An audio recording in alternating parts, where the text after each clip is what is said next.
지난해 12월 교육부가 전북교육청에 보낸 공문입니다. 교사와 자녀가 같은 고등학교에 다니지 못하도록 고교 상피제를 도입하라는 내용이 담겨 있습니다. 서울 숙명여고 교사가 같은 학교에 다니는 자녀에게 답안지를 유출한 사건을 계기로 학사 부정을 미리 막자는 취지입니다.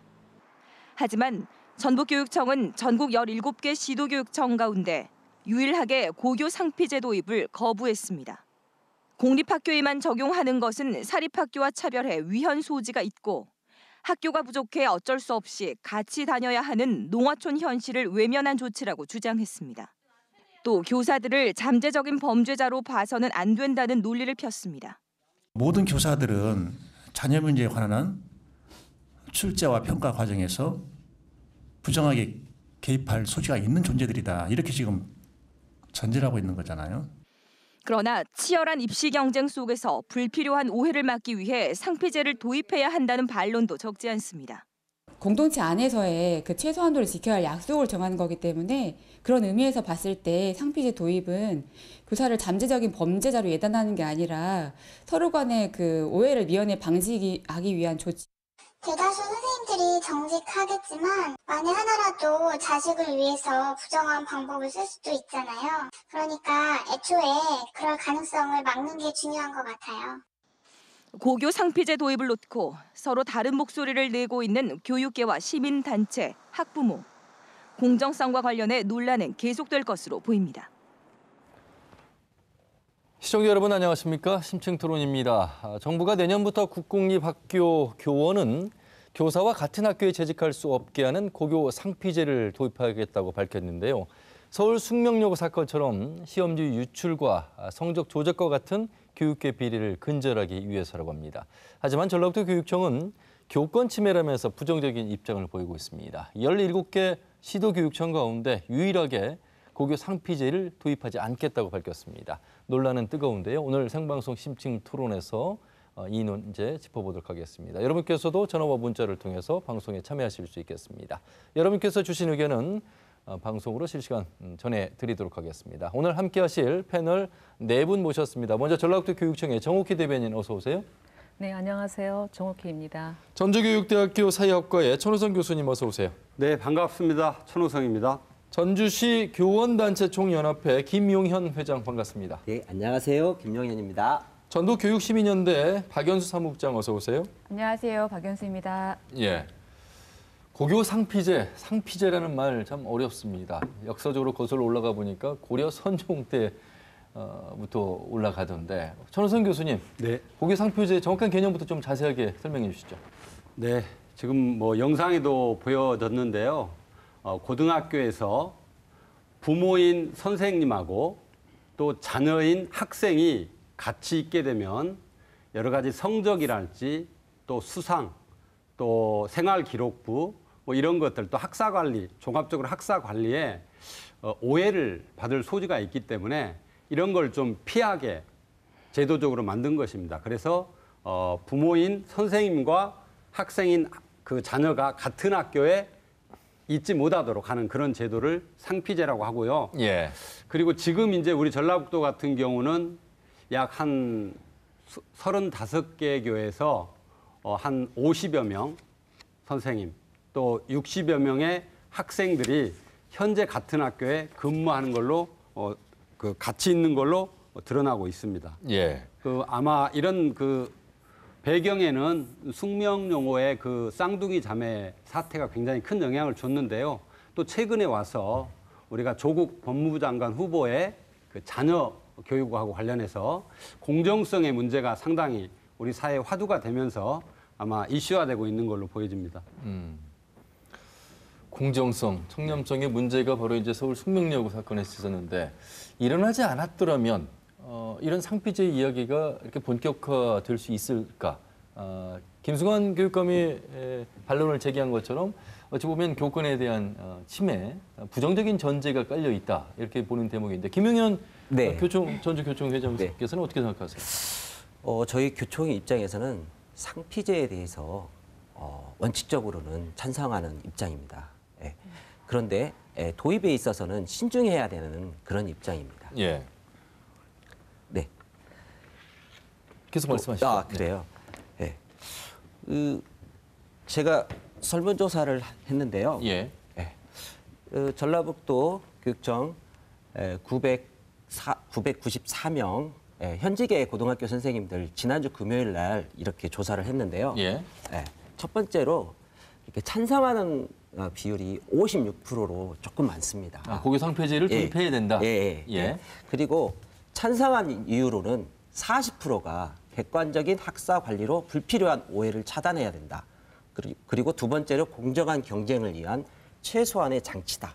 학부모의 신뢰를 받고 학사 비리를 예방할 수 있는 이런 이유로 찬성하는 쪽이 많고 한국교총에서도 원칙적으로는 찬성하지만 유연적 요소가 있고 개인의 이런 좀 침해당할 수 있는 그런 것이 있기 때문에 신중하게 접근하자 그런 입장입니다. 예. 교사가 자녀와 같은 학교에서 근무하지 못하도록 하는 법적 근거가 없다. 이게 이제 김승환 교육감이 주장한 내용입니다. 이 부분에 대해서는 어떻게 생각하세요? 법적 근거가 아직까지는 없는데 예. 지금 교과부가 고교 상피제를 권고를 한 이후에요. 예. 16개 시도교육청이 예를 들어서 서울, 경기도 이런 대도시 교육청은 올해부터 바로 시행했고요. 예. 그리고 나머지 교육청도 지금 내년부터 올해 보완을 거쳐서 내년부터 시행한다고 합니다. 예. 특히 전남이나 이런 데는 저희보다 농어촌이나 도서 지역이 많은데도 불구하고 내년부터 바로 이렇게 시행한다고 하니까. 예. 근데 유독 전라북도 교육청만 시행하지 않는 것은 조금 도민이나 학부모들이 조금 좀 이상하게 생각할 수도 있다. 뭔가 적절한 그에 대한 근거를 제시해야 될 걸로 그렇게 생각하고 있습니다. 예.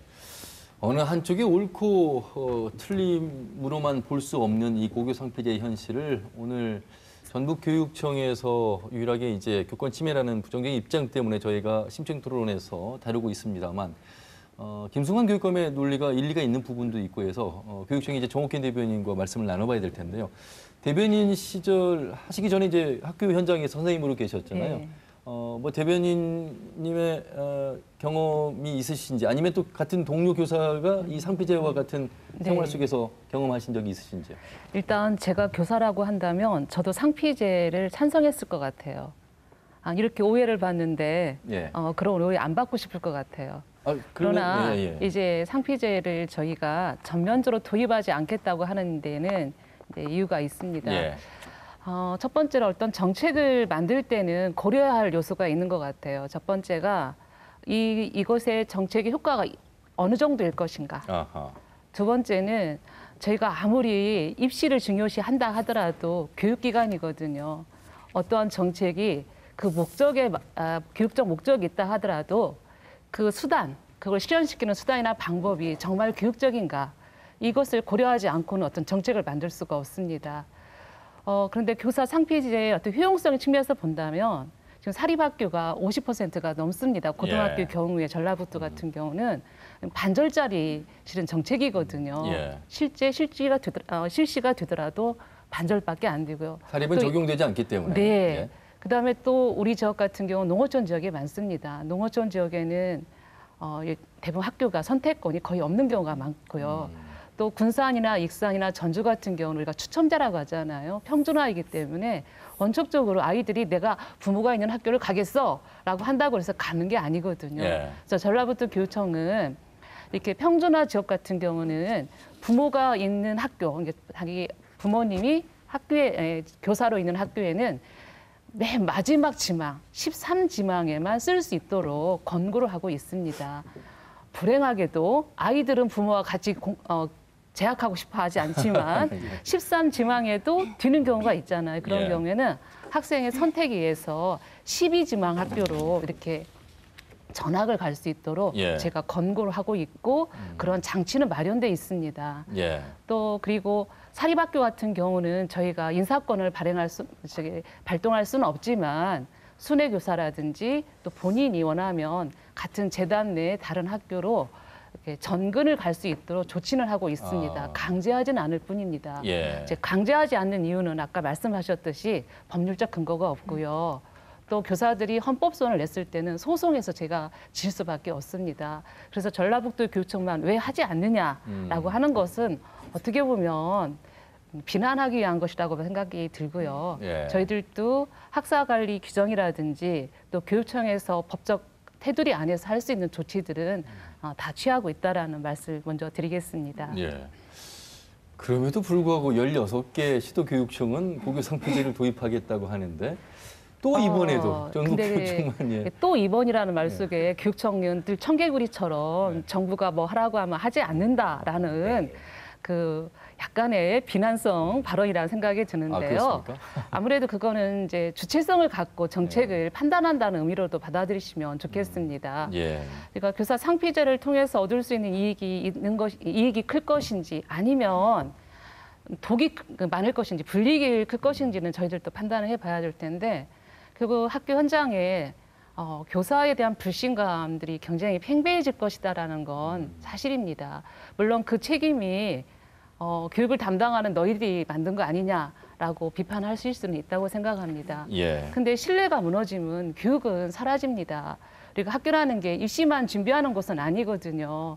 실은 교육이라는 게 추구할 가치들이 있지 않습니까? 그 가치들을 교육하는 곳이 또 학교이기도 합니다. 그런데 자기를 가르치는 선생님을 또 옆에 아이 동료가 선생님 자녀라는 이유로 계속 의심하고 뭐라고 할까요? 불신하는 그런 환경은 정말 바람직하지 않거든요. 그래서 그 신뢰를 어떻게 하면 더 구축할 수 있을 것인가, 그 신뢰를 구축한 어떤 지원을 할 것인가에 좀 고민을 하는 게 더 생산적인 방법이 아닌가 하는 생각이 드네요.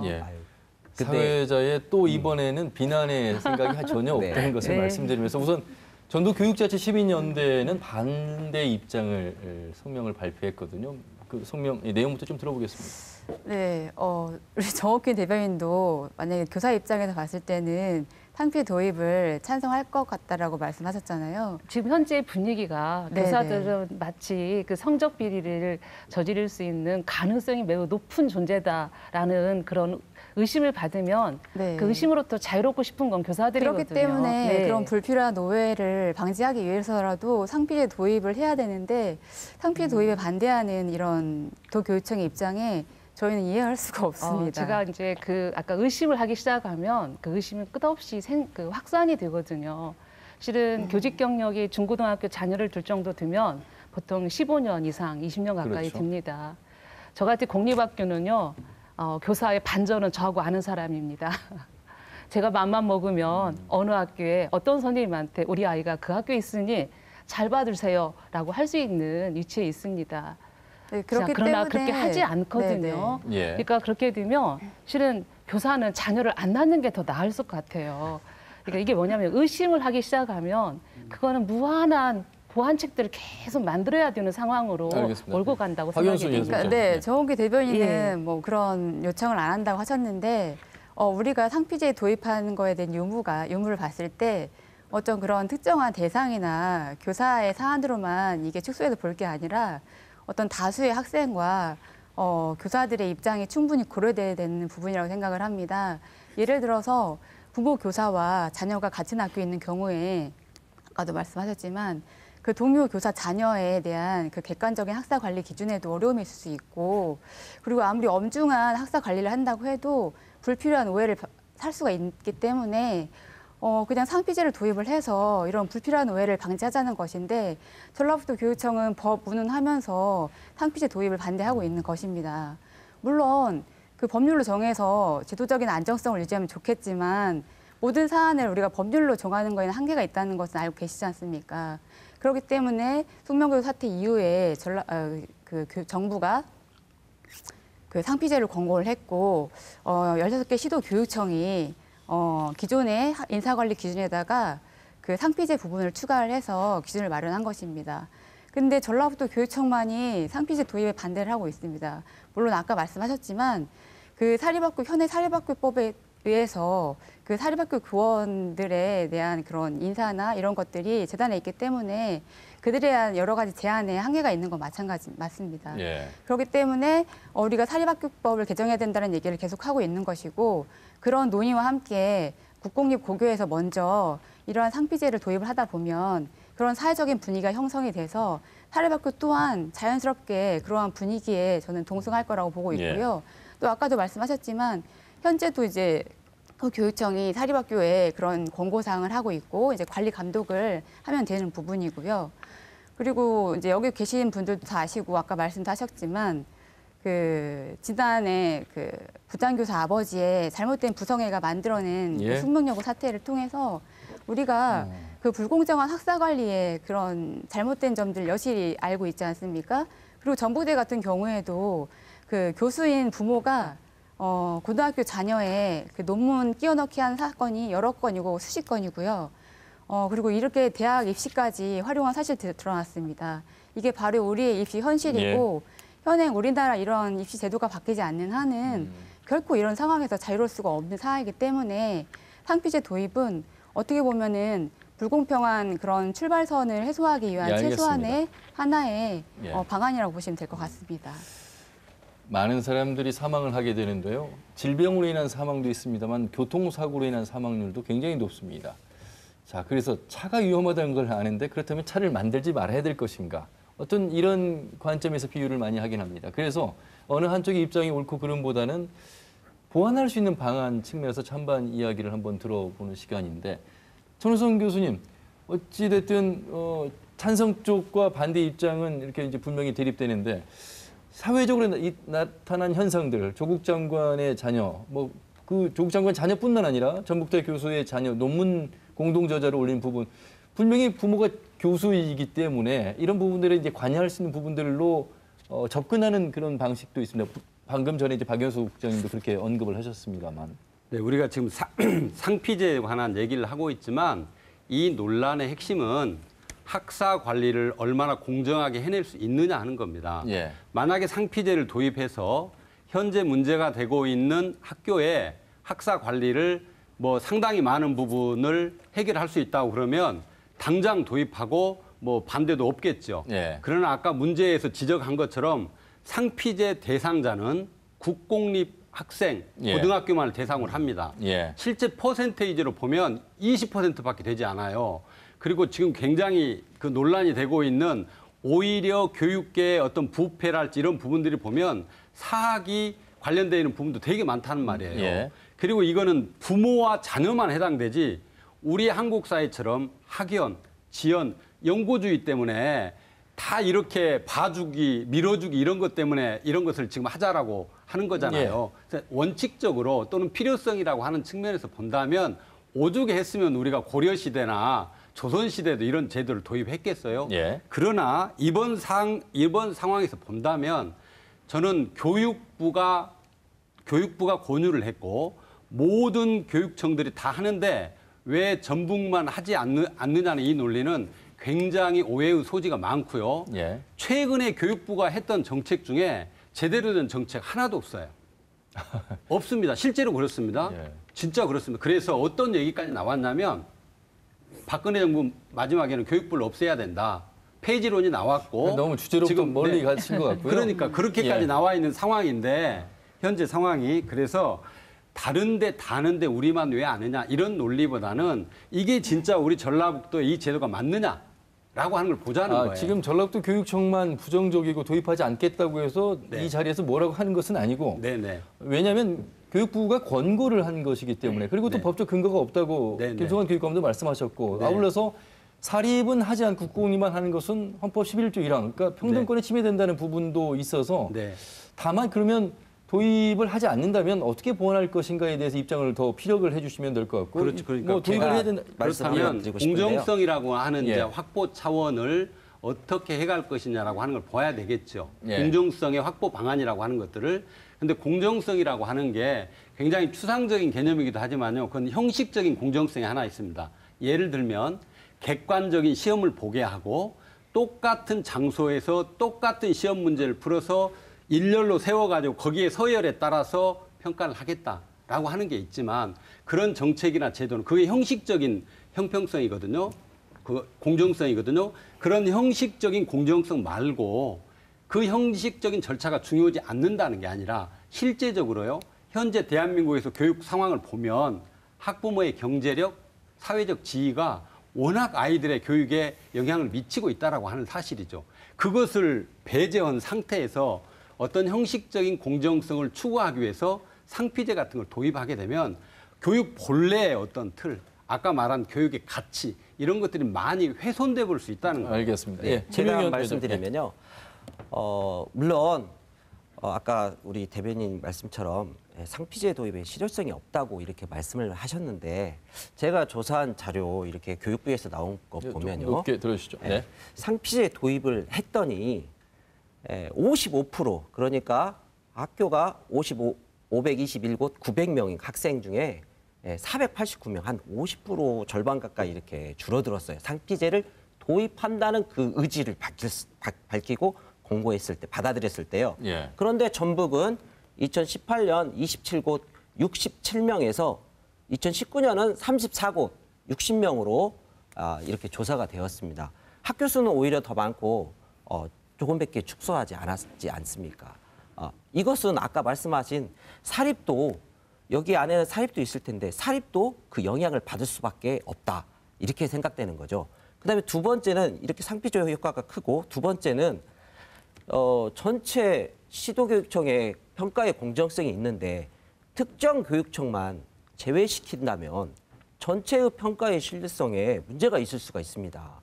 이것도 중요한 문제고요. 그리고 법에 관련돼서는 법은 지금 교과부에서 지금 교육부에서 추진한다고 이렇게 하고 있다고 하지만 법이 못 따라가는 것도 있습니다. 처음에 사람들이 많이 지나다니다 보니 길이 이렇게 만들어졌지 않습니까? 법도 따라가지 못하니까 차후에 이렇게 법이 마련될 수 있는 것입니다. 사립도 공립에서 하면 교육청 눈치를 봐야 되기 때문에 그리고 학부모들의 거센 요구가 있기 때문에 언젠가는 하게 되어 있습니다. 네. 전북교육청이 하지 않는다고 해서 이 문제가 일어나지 않는다면 형평성을 그 잣대로 갖다 댈 수가 있을까요? 부모님? 전체 교육청의 예. 그 평가에 동일하게 평가를 해서 그게 평가의 공정성을 해야 되는데 전북교육청만 안 되면 각 시도 교육청들이나 아니면 다른 시도에서 어떻게 생각할까? 이것도 평가의 공정성하고 관련 깊이 있을 것 같은데요. 그렇습니까? 네. 지금 전북교육청 안에 고등학교 34곳, 교사가 56명, 자녀 60명이 같은 학교에 다니고 있습니다. 국공립고교가 7곳에 교사 9명, 학생 11명, 사립고교 27곳에 교사 47명, 학생 49명. 제가 가지고 있는 자료가 좀 맞을 것 같은데요. 네. 이 숫자가 좀 줄어들고 있습니까? 아니면 유지되고 있습니까? 늘어나고 있습니까? 저는 작년 2018년 하반기에 이제 교육부의 권고사항이 왔었기 때문에 그전 연도에 파악된 자료는 저는 보지를 못했습니다. 예. 그래서 회장님께서 말씀하신 자료를 제가 맞다, 틀리다 이렇게 말씀을 드릴 수가 없을 것 같고요. 지금 17개 시도에서 전북교육청만 왜 안 하냐 그러는데요. 실은 17개 시도가 거의 유사동일합니다. 그러니까 이게 언론에서 안 한다 전북교육청 안 받아들였다라고 평가하지만 실은 아까 그런 전국적으로 고등학교의 사립 비율이 40% 입박하기 때문에 거의 모든 시도가 비슷한 여건에 있고요. 예. 예외로 다 농어촌 지역은 또 예외로 주고 저희들처럼 교과 배정이라든지 또는 담임 배정이라든지 학사 규정이라든지 거의 대동소이합니다. 그래서 저희가 이 제도를 전면적으로 도입하겠다라고 하는 그 상징적 의미와 저희가 부분적으로 도입하겠다가 주는 의미는 분명히 다릅니다. 학사 관리에서의 공정성을 최대한 높이겠다라고 하는 의지의 표현이기도 하지만 고교 상피제는 이 평가의 공정성이라고 하는 작은 틀, 교사가 평가를 분명히 공정하게 하지 않을 거야라고 하는 불신으로 교육 현장을 예단하는 것을 막고자 하는 뜻이지 저희가 전혀 실시하고 있지 않다 이렇게 말씀하시면 안 될 것 같습니다. 아까 말씀하신 걸 제가 반론을 잠깐. 네, 제가 조사한 바로는 경기도 교육청 같은 경우에는요. 지난해부터 실시를 했고 고등학교뿐만이 아니라 국공립 초등학교를 포함한 국공립 고등학교까지 모두 실시를 하고 있습니다. 아까 말씀하신 거를 제가 정정해드리려고 합니다. 그러니까 저는 이제 찬반으로만 이게 도입해야 되냐 말해야 되냐 하는 것보다는 상피제라고 하는 제도 자체가 하나의 시스템으로 걸러주는 장치를 하기 때문에 교사들의 긴장감을 높이게 할 뿐만이 아니라 그런 영향도 주죠. 긍정적인 영향이 절대 없지는 않습니다. 그러나 현재 상피제라고 하는 게 실질적으로 우리 학교 교육 내에서의 지금 문제가 되고 있는 학사 관리의 공정성을 얼마만큼 담보할 수 있으며 또 이런 상피제 같은 제도는 좀 불행하게도 해외에서는 거의 하지 않는 제도입니다. 다시 말해서 이 제도는 학교라고 하는 곳에 대해서 굉장히 지금 현재 불신을 조장할 수 있어요. 잘못하면은. 그리고 우리 교육이 다른 나라의 교육에 비해서 굉장히 입시 중심적이고 경쟁 중심적이다 보니까 조그마한 어떤 일에도 오해를 쉽게 할 수 있단 말이에요. 이제 그런 점에서 고려해야 되지만 앞으로 나아가야 될 방향이라고 하는 측면에서 본다면 다른 측면에서의 어떤 신뢰를 높이는 이런 작업들을 좀 동시에 해가는 작업이 훨씬 상피제라고 하는 것을 도입하는 것보다 중요하다는 생각이 듭니다. 그러니까 제가 생각할 때는 상피제를 하냐 안 하냐 이런 문제의 접근보다는 공론화위원회 교육 주체들이 있잖아요. 예. 그 교육 주체들이 모여서 이런 문제들을 좀 같이 머리를 맞대고 한번 의견을 한번 서로 대화 토론을 통해서 한번 결정하는 것이 어떻나 그런 생각이 듭니다. 그래서 위법적인 요소 같은 거나 그리고 우리 전라북도만의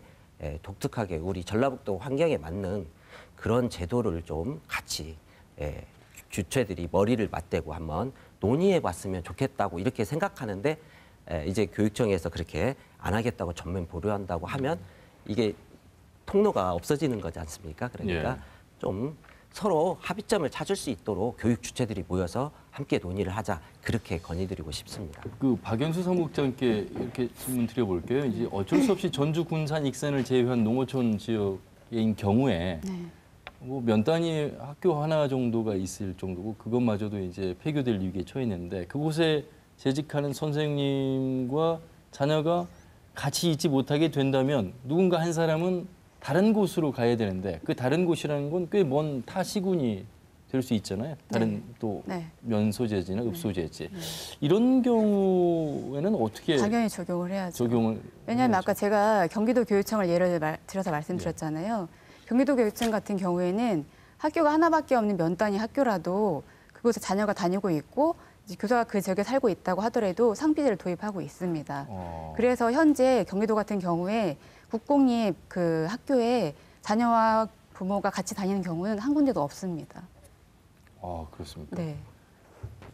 그리고 아까 거리 얘기하셨는데 저희가 상피제 도입 유무를 떠나서 그 자신의 거주지에서 출근지까지 장거리 출퇴근하는 교사들이 한둘이 아니지 않습니까? 아하. 그렇기 때문에 뭐 자신이 거주하는 지역에 학교가 하나밖에 없어서 상피제 도입 불가피하다는 것은 말이 되지 않습니다. 그러니까 그게 지금 형식적 공정성 때문에 실질적으로 그런 피해를 당하게 되는 거거든요. 공정성을 유지하자는 그런 제도를 시행하면서 그런 경우는 굉장히 어렵습니다. 우리 전라북도의 특징이라고 하는 게 그런 학교들도 많고 사립학교도 되게 많아요.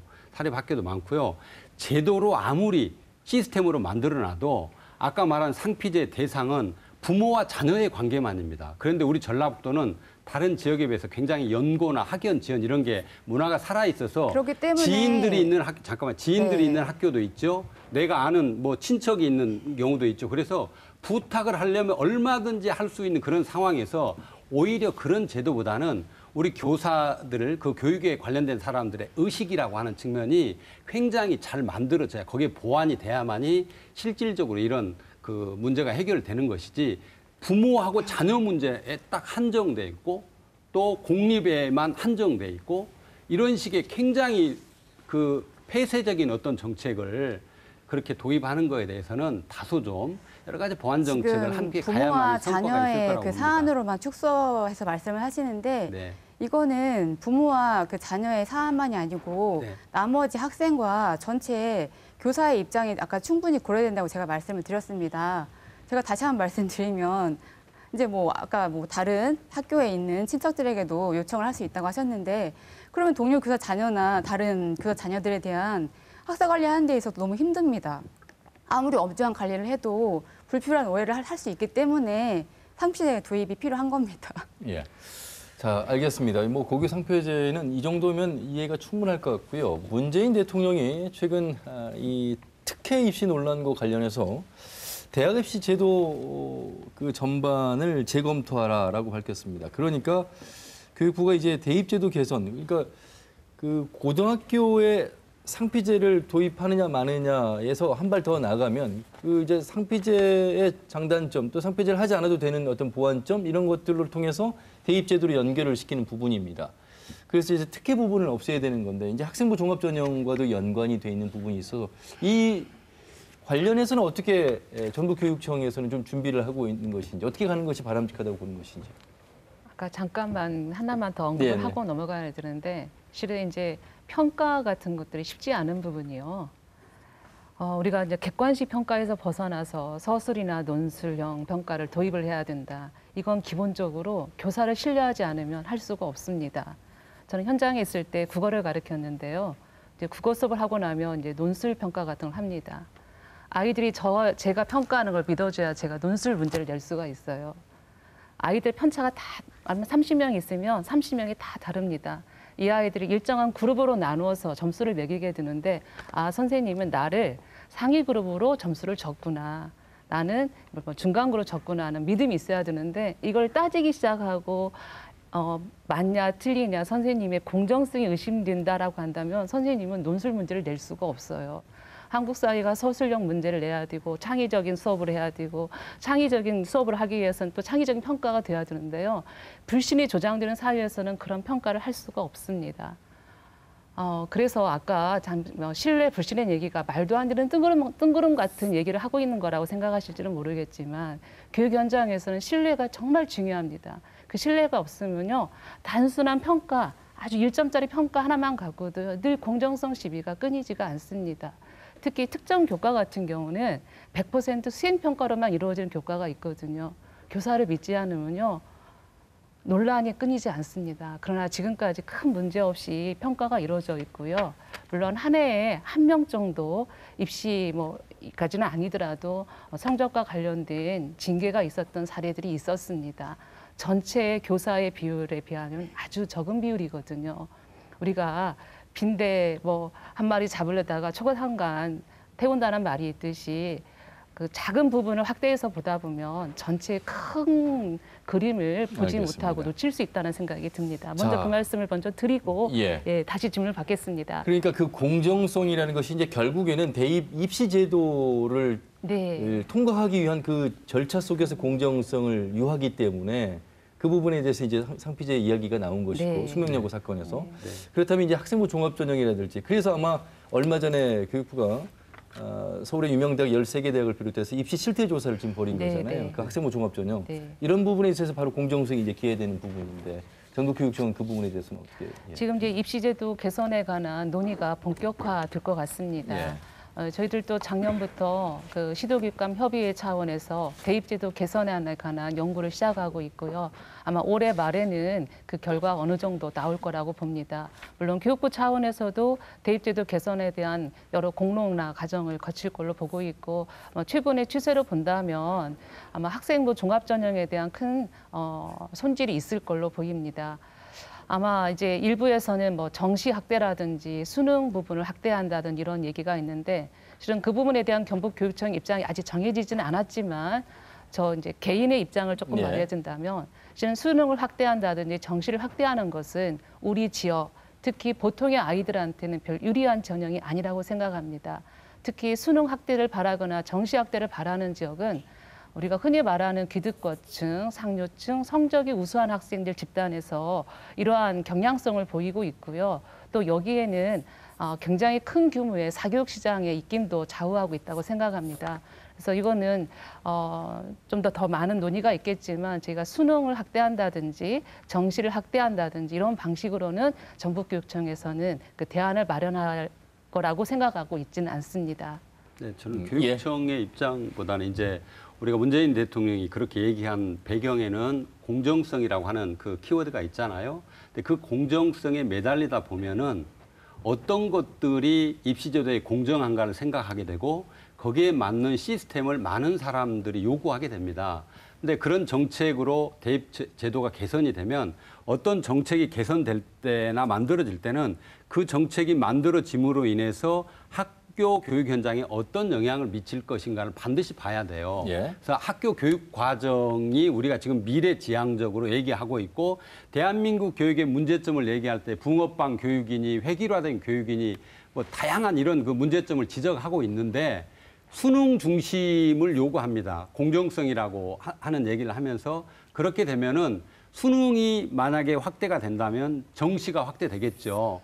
정시가 확대가 되고 수능 중심의 교육 틀을 벗어나지 못하면 지금 미래지향적으로 제시하고 있는 고등학교 계획의 고교 학점제 같은 게 자리를 붙일 수가 없어요. 왜 그러냐면 당연히 수능이 강조되는 시스템으로 유지가 되면 수능 중심의 학점을 선택할 수밖에 학교에서는 없을 거란 말이에요. 예. 그래서 이런 제도들이 바꿔지지 않습니다. 그래서 공정성이라고 하는 키워드를 던졌지만 이 공정성이 형식적인 공정성만을 따지는 게 아니라 교육 전반에 교육 과정의 다양화랄지 미래 교육 과정이랄지 이런 것들까지 포괄하는 방향으로 아마 대입 제도의 개선들이 좀 개선이 돼야 될 필요가 있고요.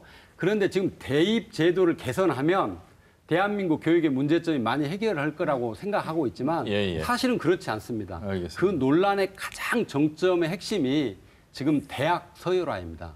대학이 서열화돼 있는 이 시스템을 우리가 알겠습니다. 해결하지 못하면 절대로 이 입시 제도의 몇 개의 개선으로 대한민국 교육을 바꿔낸다는 것은 예. 거의 어렵다고 봅니다. 수시가 예. 예, 아주 장점이 많습니다. 사교육 경감이랄지 잠재력 있는 학생을 선발한다든지 아니면 고교 수업의 정상화를 이렇게 하기 위해서 아주 좋은 제도인데요.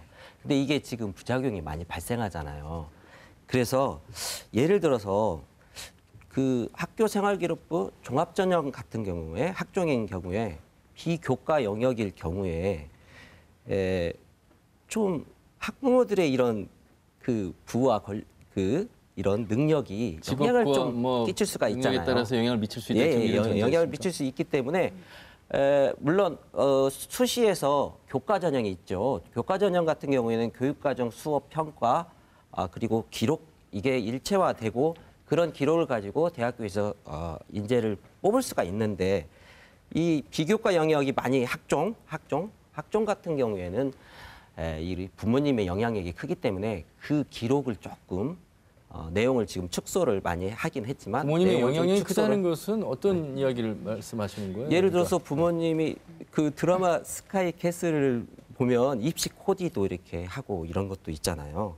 그리고 내신 뭐 쪽집게랄지 컨설팅이랄지 뭐 이런 것들이 많이 있을 수가 있기 때문에 예. 아무래도 부모님들이 독서랄지 독서랄지 수상이랄지 자치 동아리 봉사 진로랄지 이런 활동에 부모님들의 조금 영향이 많이 갈 수 있으니까 예. 부모님의 영향을 최소화하고 학생의 능력을 이렇게 측정할 수 있도록 그렇게 하는 것을 하는 게 좋을 것 같습니다. 박연수 사무국장. 네, 그 유은혜 부총리 겸 교육부 장관도 이제 현재 학종이 아까 말씀하셨던 것처럼 그 부모의 지위나 사회적인 그런 경제력이 이제 자녀의 입시에 직접적인 영향을 미친다라는 그런 사회적인 불신이 크기 때문에 학종을 개선하는 방향을 지금 강조를 하고 있는 부분이 있는데요.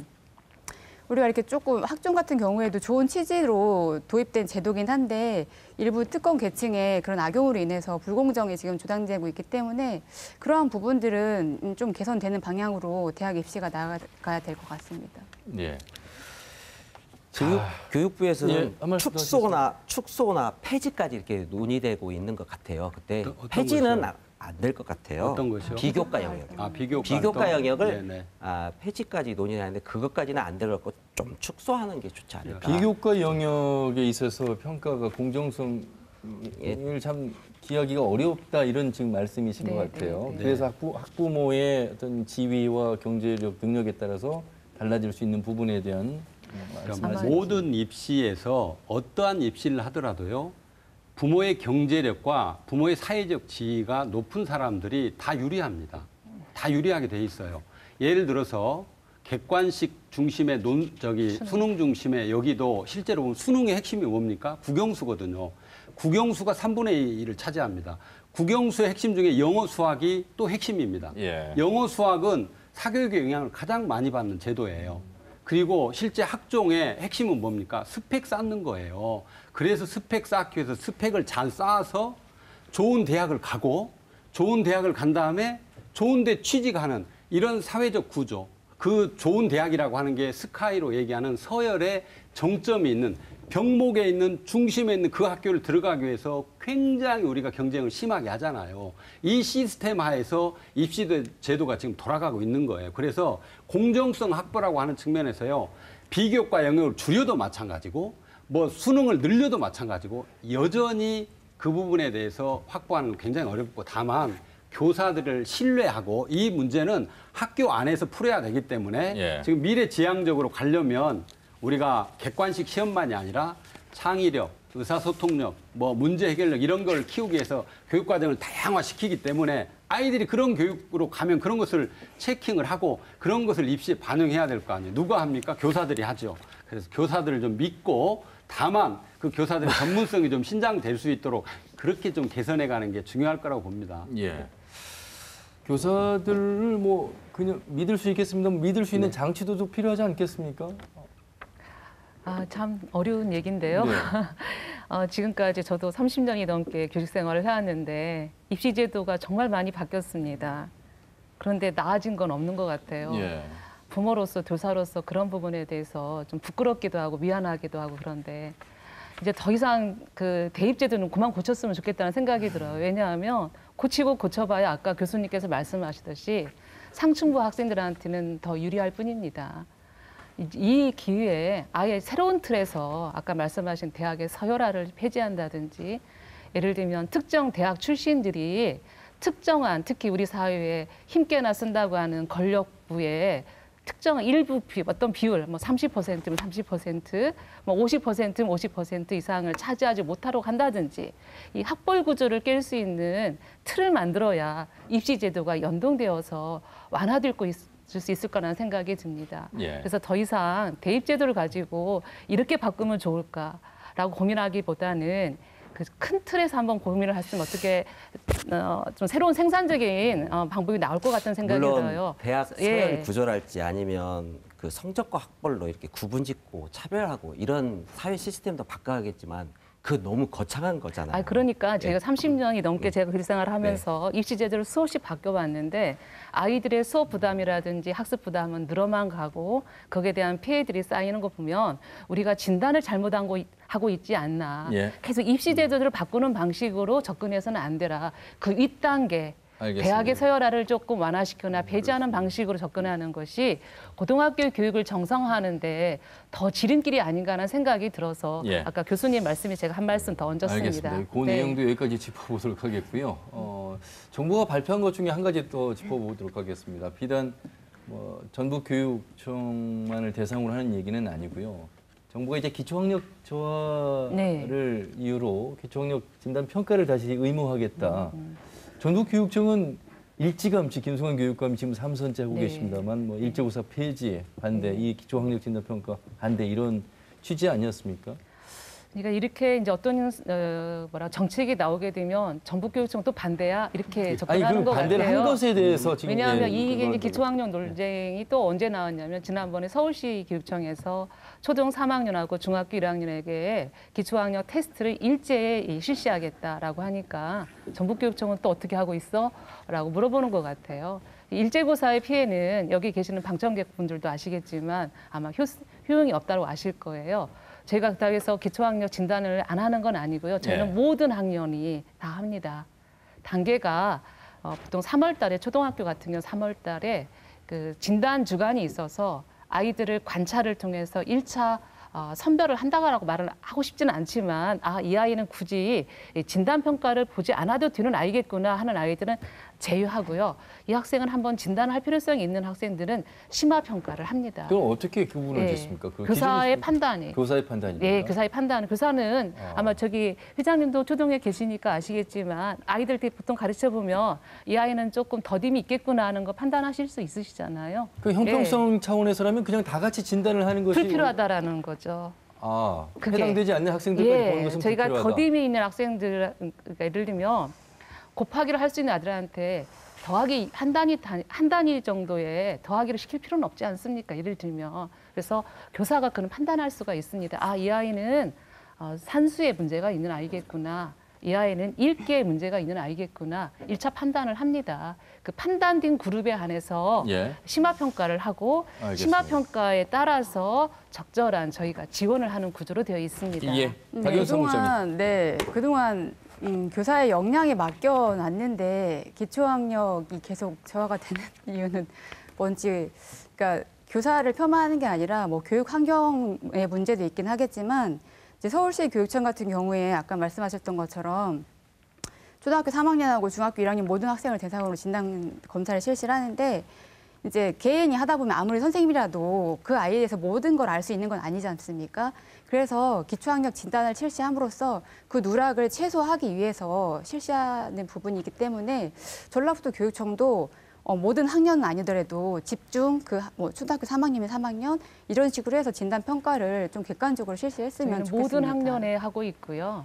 서울시 교육청도 지금 일제하겠다라고 하는 부분에 대한 비교육적인 요소가 있어서 지금 6개월 정도 공론화 과정을 거치는 걸로 알고 있습니다. 제가 말씀드리면 지금 초등학생이 기말고사, 중간고사 다 폐지됐고 그리고 중학교 1학년은 자유학기제, 자유학년제 운영되고 있잖아요. 그런데 전국적으로 표지평가가 3%밖에 하고 있지 않은데 잘 아시겠지만 최근 5년간 기초학력 미달 비율을 보면 3% 했을 때요. 2014년도에 비해서 중3과 고2만 하는데 한 2배 가까이 이렇게 기초학력 부진, 미달 비율이 이렇게 높아지고 있습니다. 이것은 좀 뭔가 깊이 있고 진단을 통해서 깊이 있는 진단을 통해서 좀 이 문제를 해결해야 되지 않을까 이런 필요성도 있다고 생각합니다. 그러니까 지금 학력에 대한 뭐 얘기가 나오는데요. 뭐 학력을 어떻게 규정하는가도 상당히 중요합니다. 사실 중요하고요. 지금 저는 이제 아까 거시적인 얘기를 해서 그런 것은 좀 문제가 오히려 좀 이제 이렇게 말씀하셨지만 우리가 정말로 오랫동안 대한민국의 사회적 양극화랄지 지금 부의 대물림 이런 거 보면서 전 국민들이 공정성 이런 거 가지고 분노하고 막 이러지만 우리 교육계에 있는 사람들이나 정말로 이런 분들이 정확하게 대한민국 교육의 가장 근본적인 문제가 무엇인가를 이제는 정확하게 찝어야 될 때가 왔다고 봅니다. 그걸 찝고 그 부분에 대한 혁명적인 어떤 대안을 만들지 않으면 굉장히 어려울 거라는 생각을 해요. 그래서 그 기초학력이나 이런 부분도 사실 그러죠. 살아가는데 읽고 쓰고 셈하고 말하고 뭐 이런 기본적인 능력이야. 그거 갖추지 않으면 공교육에 의미가 없는 거죠. 그런 차원에서 지금 실제로 우리 회장님도 학교 현장에 있지만 선생님들이 굉장히 노력을 하고 있는데요. 조사된 기초학력의 내용들이라고 하는 게 전부 숫자로 데이터로 확립하는 어떤 그런 학력들에 그 기반하고 있다는 거기 때문에 굉장히 그런 부분은 디테일한 부분들이고요. 정말 우리 전라북도가 앞으로 나아가야 될 교육의 방향이랄지 뭐 이런 것들에 대해서도 좀 고민해 볼 필요가 있다고 봅니다. 오늘 고교 상표제 도입에 관련된 이야기로 살펴보면서 시간이 좀 남아서 확대해서 어떤 대입 입시 제도까지 좀 살펴봤고요. 기초학력 진단에 대한 이야기까지 더 짚어봤는데 마무리는 역시 고교 상표제에 대해서 다시 한번 입장을 밝히는 것으로 마무리 시간을 좀 드리도록 하겠습니다. 박연수 사무국장님 먼저 하시죠. 네, 앞에서도 말씀을 드렸지만 이 상피제 도입의 문제는 특정 교사나 학생의 사안으로만 축소할 게 아니라 다수의 학생과 교사의 입장을 충분히 고려돼야 됩니다. 그렇기 때문에 상피제를 통해서 약속을 정하고 불필요한 오해를 방지하자는 것인데 전라북도 교육청은 납득하기 어려운 이유를 들면서 상피제를 반대하고 있습니다. 다시 한번 말씀드리지만 전체 학생과 그다음에 교사의 보편적인 인권의 틀에서만 보더라도 상피제는 도입하지 않을 이유가 전혀 없습니다. 예, 김용현 회장님. 네, 상피제는 교총에서는 저희는 원칙적으로 찬성하지만 선생님들이 교사 자녀라는 이유로 이렇게 선의의 피해자가 되면 안 되기 때문에 이런 여러 가지 문제들을 같이 함께 논의하자는 입장이고요. 그리고 제가 이제 마지막 발언으로 선생님들에게 조금 말씀드리고 싶은 거는 교단에서 우리 아이들을 위해서 열심히 하시는 선생님들 정말 너무 애쓰시는데요. 숙명연고 사건으로 인해서 입시 공정성과 평가의 신뢰성이 무척 이렇게 의심을 받고 있고 학생들과 학부모로부터 요구가 많습니다. 알겠습니다. 그래서 전북교총은 도교육청과 함께 이 고교 상피제, 예. 평가의 공정성, 기초학력 향상에 손흥선 대해서 교수님. 예. 최선을 다하겠습니다. 교육에서 공정성 굉장히 중요합니다. 우리가 공정성이라는 관점에서 오늘 상피제라는 얘기도 했는데요. 모든 정책은 장점과 단점이 있습니다. 종합적으로 살펴볼 필요가 있고요. 저는 어떤 땜질만 하는 그런 정책으로 대한민국 교육이 달라질 것 같지 않고요. 정말 혁명적 변화가 요구되는 시기라고 봅니다. 문재인 대통령은 약속하셨습니다. 여러 가지 정책들. 이번 기회에 대한민국의 교육의 혁명적인 그런 관점에서 알겠습니다. 많은 것들을 개선해야 된다고 봅니다. 네, 정옥규 대변인 말씀하시죠. 네. 교사 상피제 없이도 학교 현장에서 이루어지고 있는 다양한 교육 활동 그리고 특히 평가의 공정성에서 의심이 들지 않도록 제가 더욱더 분발하겠습니다. 예. 그렇습니다. 자, 유일하다는 표현, 또 2번이라는 표현도 그렇습니다만 어쨌든 결과론적으로는 전북교육청의 입장을 들을 수 있는 고교 상표제 관련된 이야기를 나눠봤습니다. 시청자 여러분께서는 어떻게 바라보시는지요? 어려움이 많은 교육의 현실입니다. 하지만 머리를 맞대고 올바른 방향에서 논의하는 그 기구가 좀 더 많아지길 바라면서요. 오늘 토론 여기서 마무리하도록 하겠습니다. 네 분 말씀 잘 들었습니다. 고맙습니다. 네, 고맙습니다. 감사합니다. 늦은 밤까지 네. 시청해주신 여러분 고맙습니다.